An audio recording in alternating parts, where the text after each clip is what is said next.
All right, if you'll basically close your book and look at the front cover, you'll notice that the label says this is an introduction to the Constitution. 4th of July, we celebrated 225-year anniversary of the signing of the Declaration of Independence. Back in 1983, I started studying the IRS in particular and the U.S. Constitution in general. So I've been studying the Constitution for about 18 years. Now, I've tried to condense that 225 years of history and that 18 years of study into an 8-hour class. This is going to be incredibly superficial. I am going to open up all sorts of cans of worms. And at the end, I anticipate that you will have far more questions than you do right now. So I'm going to be covering the material relatively quickly. It's supposed to basically get you started and give you a good foundation. Now I know that this particular group is a little bit more familiar with the way things really are. And I definitely am willing to handle any of your questions toward the end of the class. I started out with a 48-page handout, and there was too much information to cover in 8 hours. And so I added information. We're now up to 66 pages, if that makes any sense to anybody. So we are going to go through this relatively quickly, but this is, again, only an introduction, but it's an important foundation. Even those of you that are talking about, really important issues, maybe a little bit more sophisticated issues, it's always good to go back and reestablish what your foundation is. And then it makes your high-level arguments just that much more secure. Now, before I even started the class, I've had several people point out to me that the flag is upside down. I am a lot of things. Dyslexic is not one of them. Anybody have any idea why the flag is upside down? Flag upside down usually means trouble. It's a distress signal, and it's an emergency, a sign of emergency. I have the flag upside down deliberately because from my point of view, the United States is definitely in dire trouble. And the trouble stems from the fact that people living here in the United States have no idea what type of government they have. They don't know the difference between a democracy and a republic. They don't know what their rights are. And they are incapable of controlling Congress and keeping it within the constitutional box that they're supposed to be in. So the flag is upside down because I'm very, very concerned.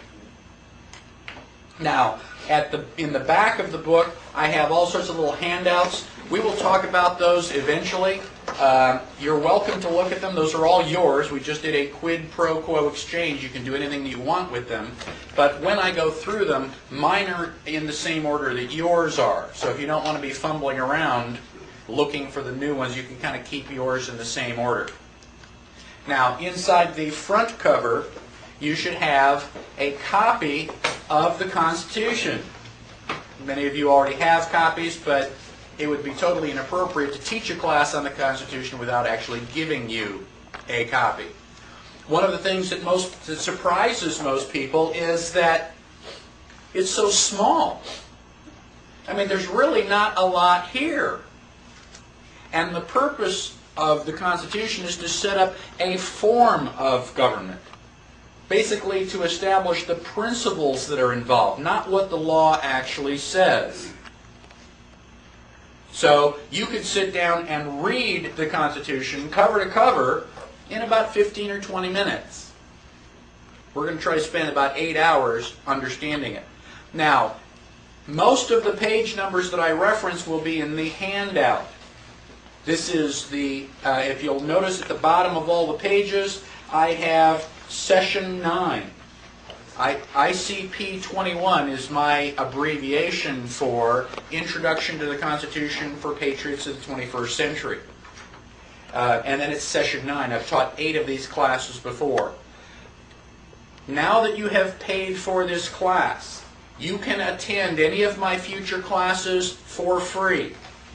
There's a lot of information here, and some of it goes in one ear and out the other. So if you want to attend one of my future classes, you've already paid for it, just show. I mean, it'd be nice to let you know that you're coming, but you're not going to have to pay for it again. Just show up.